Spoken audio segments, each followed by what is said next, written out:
जय माता दी बच्चों, कैसे हैं आप सब। आशा करती हूँ आप सभी अच्छे होंगे। चलिए आज का वीडियो शुरू करते हैं। आज मैं आपको बीए फर्स्ट सेमेस्टर एजुकेशन की 5th यूनिट पढ़ाऊंगी। 5th यूनिट का नाम है प्री प्राइमरी एजुकेशन, यानी पूर्व प्राथमिक शिक्षा। जो प्राथमिक से पहले ग्रहण की जाती है उसे पूर्व कहते हैं, पूर्व प्राथमिक शिक्षा कहते हैं। पूर्व प्राथमिक शिक्षा में मेन 4 टॉपिक हैं, जिनमें से 2 टॉपिक मैं आज इस वीडियो में बताऊंगी और 2 टॉपिक मैं अगले वीडियो में बताऊंगी। तो चलिए आगे बढ़ते हैं। प्री प्राइमरी एजुकेशन का कॉन्सेप्ट क्या है, यानी इसका अर्थ और परिभाषा के बारे में बात करते हैं। प्री प्राइमरी एजुकेशन या पूर्व प्राथमिक शिक्षा वह प्रारंभिक शिक्षा है जो 3 से 6 वर्ष की आयु के बच्चों को दी जाती है। यानी कि बच्चा जब कक्षा 1 में जाता है उससे पहले वो 2 से 3 वर्ष की पढ़ाई पूरी कर चुका हो, ताकि वह औपचारिक विद्यालय ही शिक्षा के लिए मानसिक, शारीरिक, भावनात्मक और सामाजिक रूप से तैयार हो सके।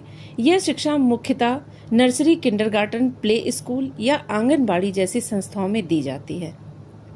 पूर्व प्राथमिक शिक्षा को प्री स्कूल शिक्षा के नाम से भी जाना जाता है। यह शिक्षा का पहला स्तर होता है।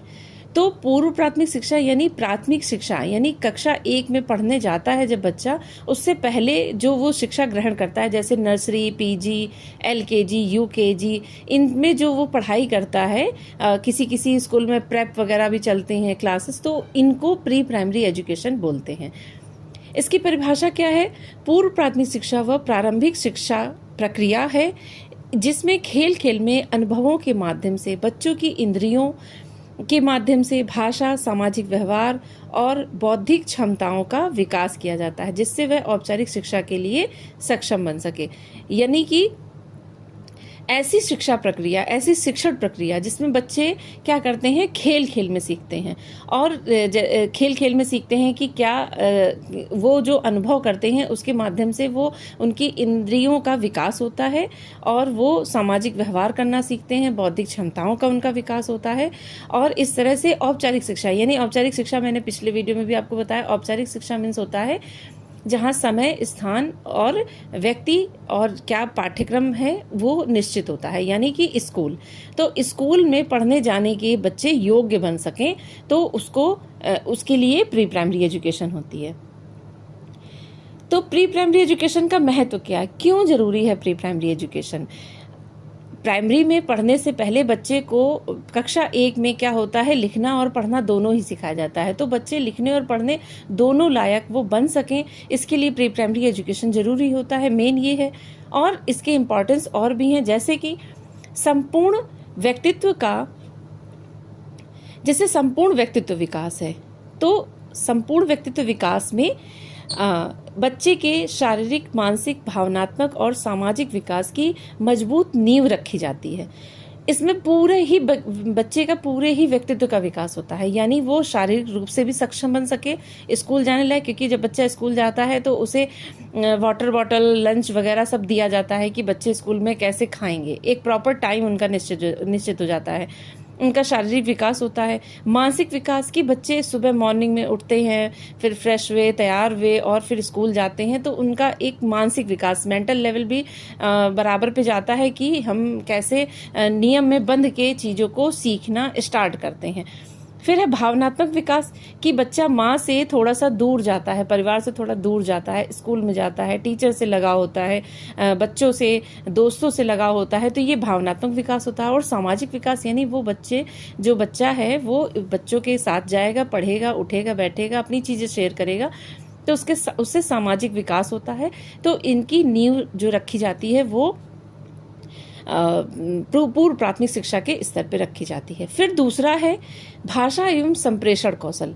तो भाषा और संप्रेषण मीन्स होता है कम्युनिकेशन, जब हम किसी से बातचीत करते हैं उसको बोलते हैं संप्रेषण कौशल।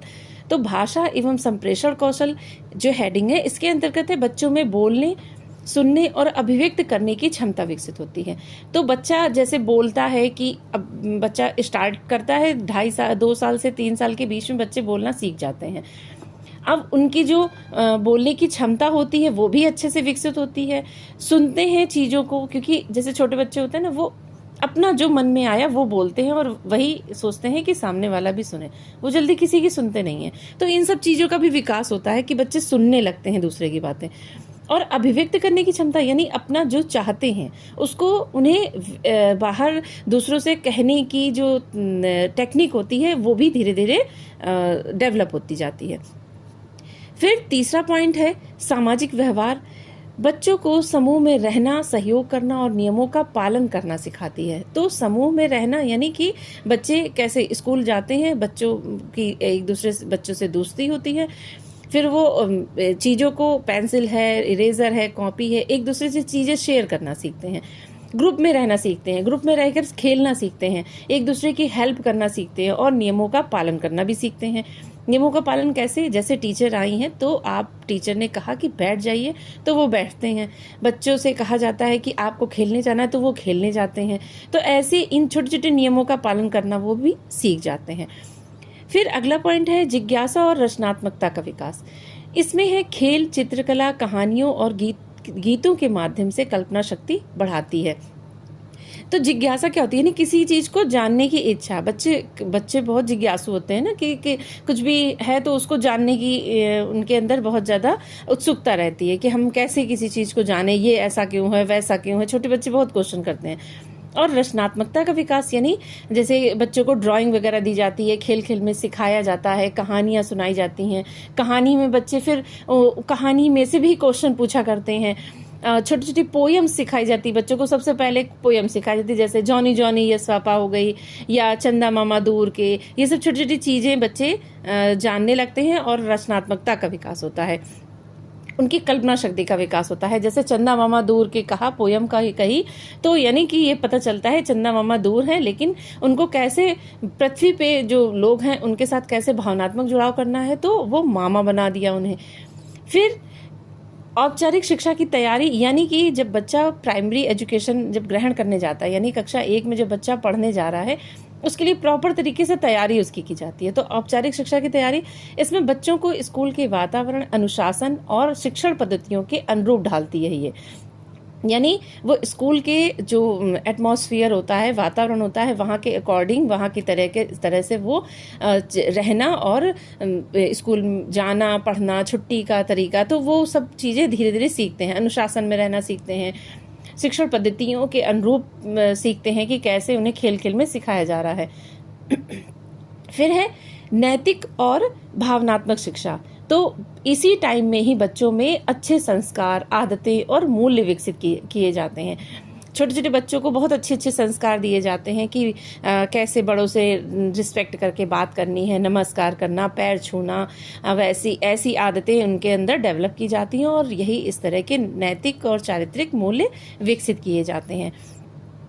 फिर है पूर्व प्राथमिक शिक्षा के उद्देश्य क्या हैं? इसके उद्देश्य हैं शारीरिक विकास। जैसा मैंने बताया, इसका उद्देश्य मेन है कि बच्चा कैसे टाइमली उठता है, स्कूल जाता है, खाना पीना, खेलना, सब चीज़ें सीखता है और खेल कूद में भी सीखता है, तो उसका शारीरिक विकास होता है। और दूसरा संज्ञानात्मक यानी बौद्धिक विकास, यानी वो चीज़ों को समझना और तर्क के आधार पे, तर्क की शक्ति तो छोटे बच्चों में नहीं होती, लेकिन फिर भी सोचने समझने की शक्ति जो होती है उनकी विकसित होती है इस टाइम में। फिर है भाषाई विकास, यानी जब छोटा बच्चा होता है तो वो घर में थोड़ी थोड़ी चीज़ें ही सीख पाता है, लेकिन जब वो स्कूल जाने लगता है तो पूरा फ्लो में बोलना सीख जाता है, पूरे पूरे वाक्यों को बोलना सीख जाता है, एक दूसरे से बातचीत करना सीख जाता है। तो ये भाषाई विकास होता है। फिर है सामाजिक विकास।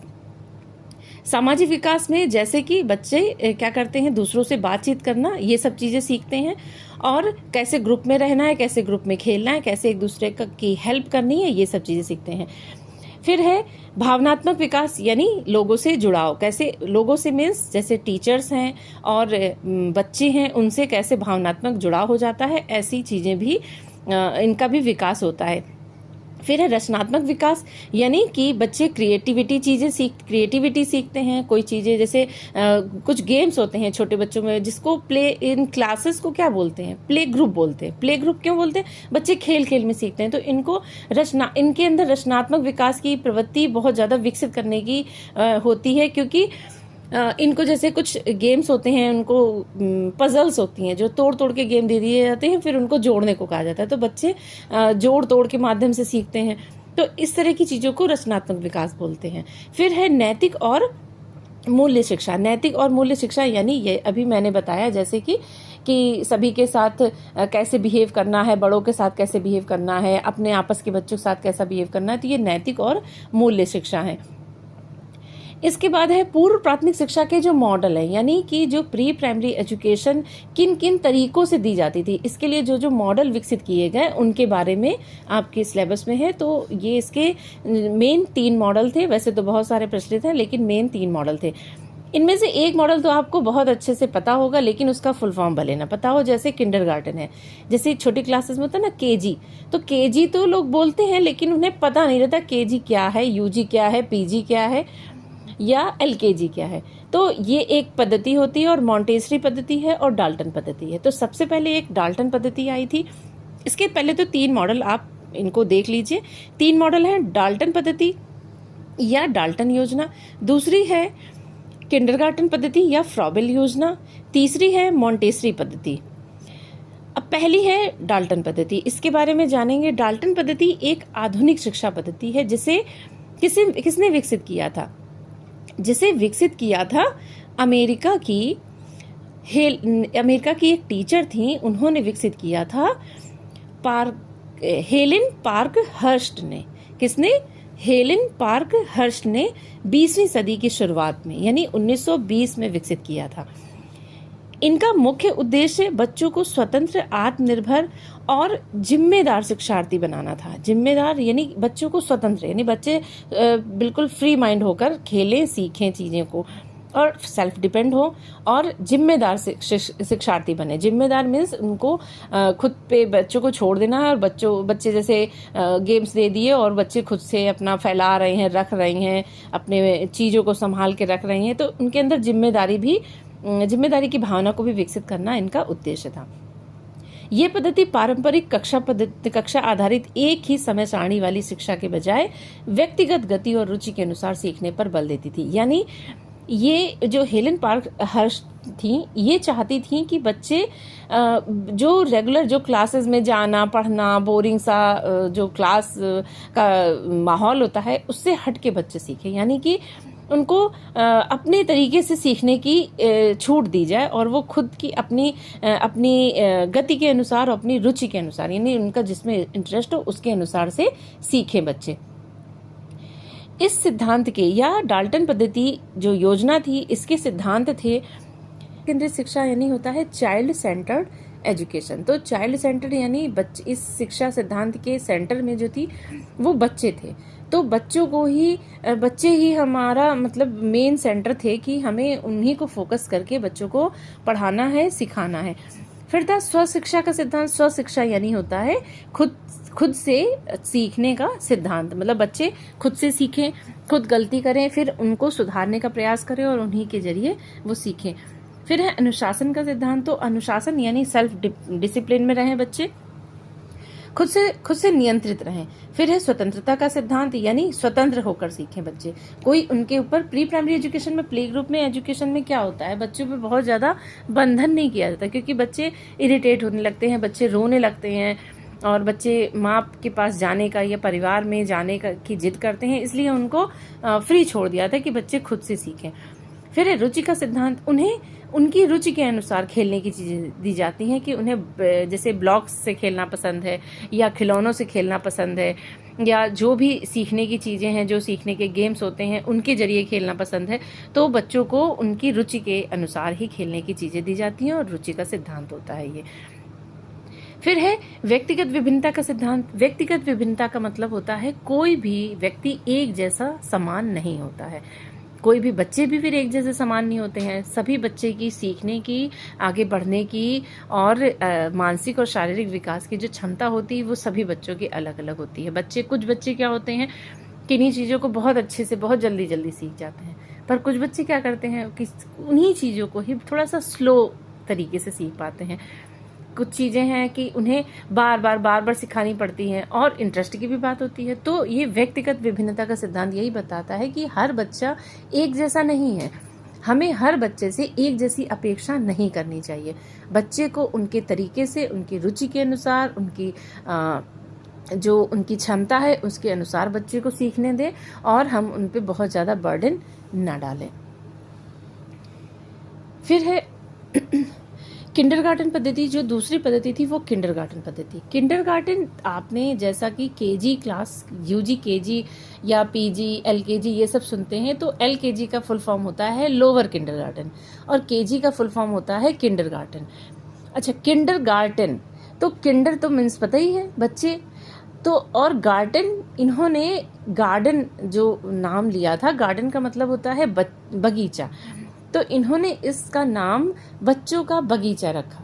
यानी कि जहाँ बच्चे एक बगीचे में, जैसे बच्चों का जो बगीचा होता है, तो जो बच्चे होते हैं वो इन बगीचों में फूलों की तरह होते हैं, और जो माली होता है वो शिक्षक होता है। शिक्षक क्या करता है, पेड़ों का ख्याल रखता है ना। तो ये छोटे छोटे जो बच्चे होते हैं वो एक पेड़ की तरह होते हैं, बड़े ही नाजुक से होते हैं। उनमें कब खाद देनी, कब पानी देना है, कब धूप देनी है, ये सब चीज़ें टीचर जो है वो बहुत अच्छे से जानता है। तो ऐसे ही इन्होंने क्या किया, इस पद्धति का नाम रखा किंडरगार्टन पद्धति, क्योंकि ये इसका नाम इन्होंने बच्चों का बगीचा रखा। किंडरगार्टन शब्द जर्मन भाषा के 2 शब्दों से बना है, किंडर और गार्टन। तो किंडर मीन्स होता है बच्चे और गार्डन मीन्स होता है बगीचा, अर्थात बच्चों का बगीचा। इस पद्धति का मतलब है एक ऐसा शैक्षिक वातावरण जहां छोटे बच्चों को प्राकृतिक, आनंदमय और खेल आधारित तरीकों से शिक्षा दी जाती है, ताकि उनका शारीरिक, मानसिक, सामाजिक और भावनात्मक विकास संतुलित रूप से हो सके। इसे फ्रेडरिक फ्रॉबेल ने 19वीं सदी में विकसित किया था, और इसका मुख्य उद्देश्य है खेल, गीत, कहानियां और गतिविधियों के माध्यम से सीखने को सहज और रोचक बनाना। यानी कि इन जो फ्रॉबेल थे, इन्होंने किंडरगार्टन पद्धति विकसित की। पहली बात तो ये आप नोट डाउन कर लीजिए। और उसके बाद इन्होंने क्या, ये कब विकसित हुई पद्धति, 19वीं सदी में विकसित हुई, और इसका मुख्य उद्देश्य क्या था, खेल के माध्यम से, गीतों के माध्यम से, कहानियों के माध्यम से और एक्टिविटीज़ के माध्यम से, जो बच्चे एक्टिविटीज़ करते, गतिविधियां करते हैं, उनके माध्यम से सीखने को सहज बनाना और रोचक बनाना, उनको बिल्कुल इजी बनाना और बच्चे और इंटरेस्टिंग बनाना, उस तरीके से बच्चे सीख सकें, ये इनका मेन उद्देश्य था। किंडरगार्टन पद्धति के आधारभूत सिद्धांत क्या थे? इनके आधारभूत सिद्धांत थे, पहला था एकता का सिद्धांत, यानी कि बच्चे एकजुट होकर सीखें। दूसरा था स्वतः विकास का सिद्धांत, यानी बच्चे खुद से सीखें। तीसरा है स्वक्रिया का सिद्धांत, बच्चे खुद से करके सीखें। फिर है खेल का सिद्धांत, बच्चे खेल खेल में सीखें। फिर है स्वतंत्रता का सिद्धांत, यानी बच्चों को फ्री छोड़ देना, बच्चे अपने आप से सीखें। और सामाजिक और सामूहिकता का सिद्धांत, यानी बच्चे ग्रुप में सीखें और एक दूसरे से जुड़कर सामाजिक जो जुड़ाव होता है उसके जरिए सीखें। अब इनमें आपको स्वतः विकास का सिद्धांत, स्वक्रिया का, स्वतंत्रता का सब एक जैसा लग रहा होगा, लेकिन ऐसा नहीं है। इसमें क्या है, स्वतः विकास मीन्स बच्चे जो हर, जैसे अभी मैंने बताया कि व्यक्तिगत विभिन्नता का जो सिद्धांत होता है, क्या सब बच्चे एक जैसे नहीं होते हैं, तो वो हर बच्चे की सीखने की अपनी प्रवृत्ति अलग होती है और उनकी क्षमता भी अलग होती है। तो स्वतः विकास यानी बच्चे अपने आप से जिस तरह से बढ़ रहे हैं, शारीरिक रूप से, मानसिक रूप से, भावनात्मक रूप से, उनकी जो स्पीड है वो उस तरीके से बच्चे सीखें, उनको स्वतः विकास होने दें। स्वक्रिया यानी बच्चे खुद से जो भी करके सीख रहे हैं। जैसे एक बच्चा है, कोई बात मना करने पे मान रहा है, लेकिन एक बच्चा नहीं मान रहा है अगर, तो उसको क्या करना है, वो अपने से जब करेगा, फिर से गिरेगा, फिर से तोड़ेगा उस चीज़ को, फिर सीखेगा, तो उसको खुद से करने का अनुभव होगा। जैसे क्या होता है, छोटे बच्चे होते हैं ना, आग जैसे जल रही होती है, उसको छूने की कोशिश करते हैं, मना करो नहीं मानते हैं। कुछ बच्चे तो मान जाते हैं, डर जाते हैं ऐसे ड्रामा करने से, लेकिन कुछ बच्चे क्या करते हैं, जब तक उसको छू कर जल नहीं जाएंगे थोड़ा सा भी, तब तक उनको एहसास नहीं होता है। तो वो ऐसी ही छोटी छोटी चीज़ें हैं जो स्वक्रिया का सिद्धांत। ये तो मान लीजिए एक अनुभव, मैंने एग्जाम्पल बता दिया, इसके बावजूद इसके अलग से भी तरीके होते हैं। जैसे खुद से करके बच्चे सीखते हैं, उनको चीज़ें तोड़ मरोड़ के दे दीजिए, वो खुद से बनाने लगते हैं और खुद से सीखते हैं, तो स्वक्रिया का सिद्धांत हो गया। फिर है खेल का सिद्धांत, बच्चे खेल खेल में सीखते हैं। और स्वतंत्रता का सिद्धांत, यानी बच्चे फ्री हैं, बच्चे को बाउंडेशन नहीं करनी है, बच्चे का जब मन हो तब उसको खेलने दें और सीखने दें।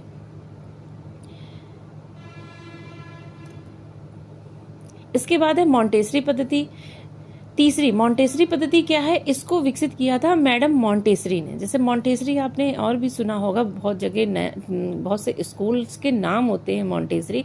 मैडम मारिया मॉन्टेसरी के नाम से बहुत सारे स्कूल हैं अपने इंडिया में। तो ये मॉन्टेसरी एक जो था वो मॉडल आया था प्री प्राइमरी एजुकेशन के लिए। इसको विकसित किसने किया था? इसकी संस्थापक थी मैडम मारिया, ठीक। इनका नाम था डॉक्टर मारिया मॉन्टेसरी। ये इटली की थी। इनका जन्म 1907 में हुआ था। इनका मुख्य विचार क्या था कि ये चाहती थी कि बच्चों को स्वयं की गति से सीखने की स्वतंत्रता मिले। सीखने के लिए करने पर जोर दिया। शिक्षक एक मार्गदर्शक की भूमिका निभाता है, इन्होंने ये बताया। और वो नियंत्रक नहीं है, वो कंट्रोलर नहीं है, वो सिर्फ एक गाइड की तरह काम करेगा। विशेष रूप से डिजाइन किए गए शिक्षण सामग्री जैसे बीड्स यानी मोती, ब्लॉक्स यानी जो छोटे छोटे टुकड़े होते हैं वो, और sand paper letters. Sand paper जैसे जो जिसको हिंदी में बोलते हैं रेगमाल, जिससे घिसाई की जाती है, ऐसे पेपर्स लेके उनको, और लेटर्स जो ब्लॉक्स वाले लेटर्स होते हैं उनके जरिए उनका यूज़ करके उन्होंने बच्चों को सीखने के लिए प्रेरित किया। फिर मिश्रित आयु समूह, इन्होंने जो एज बताई वो भी 3 to 6 ही बताई है, क्योंकि 3 से 6 साल का बच्चा अच्छे से 3 साल का बच्चा ठीक ठाक बोलने लगता है और 6 साल तक आते आते वो कक्षा 1 में जाने लायक हो जाता है। तो इन्होंने भी जो एज बताई वो 3 से 6 वर्ष बताई। मुख्य विशेषताएं क्या थी इसमें? था इंद्रिय आधारित गतिविधियां। इंद्रिय मीन्स क्या होता है? हमारी आंख, नाक, कान, मुंह, हाथ, पैर, ये सब हमारी आंख, नाक, कान जिनसे हम स्पर्श करते हैं, और स्किन और जीभ, ये सब क्या होती है? इंद्रियां होती हैं हमारी। और ये ज्ञानेंद्रियां होती हैं, और प्लस कर्मेंद्रिय, हाथ पैर वगैरह जो होता है ये सब हमारे कर्मेंद्रिय यानी कर्म करते हैं हम इन इंद्रियों के द्वारा। तो ये इंद्रिय आधारित गतिविधियां थी, यानी हम ऐसी ही 5 ज्ञानेंद्रियों 5 कर्मेंद्रियों के माध्यम से सीखें, ऐसी इन्होंने पद्धति विकसित की। आत्मानुशासन पर बल देने की बात की, और बच्चे की रुचि और जिज्ञासा को प्राथमिकता दी। तो बच्चे की रुचि और जिज्ञासा को प्राथमिकता इन्होंने भी दी है, और लगभग तीनों ही पद्धतियों में, डाल्टन पद्धति हो, चाहे किंडरगार्टन पद्धति हो, चाहे मॉन्टेसरी पद्धति हो, इन्होंने क्या किया? बच्चे को स्वतंत्र रूप से सीखने पर बल दिया है। बच्चे को किसी भी तरह की जबरदस्ती नहीं करनी है, उनको खुद से करके सीखने पर बल दिया है। स्व अनुशासन और आत्म अनुशासन पर बल दिया है। बच्चे की रुचि का ध्यान रखा गया है। ठीक है, आशा करती हूँ आपको ये वीडियो पसंद आया होगा। इस वीडियो में जो मैंने 2 टॉपिक बताए हैं, और जो 2 टॉपिक हैं इस टॉपिक के, इस यूनिट के, वो 2 जो टॉपिक हैं वो मैं अगले वीडियो में आपको बताऊंगी। आपको वीडियो कैसा लगा प्लीज़ लाइक करके और कमेंट करके मुझे ज़रूर बताइएगा, और इस चैनल को सब्सक्राइब कीजिएगा ताकि मैं और आगे आपको नए नई चीज़ें बताती रहूं। जय माता दी।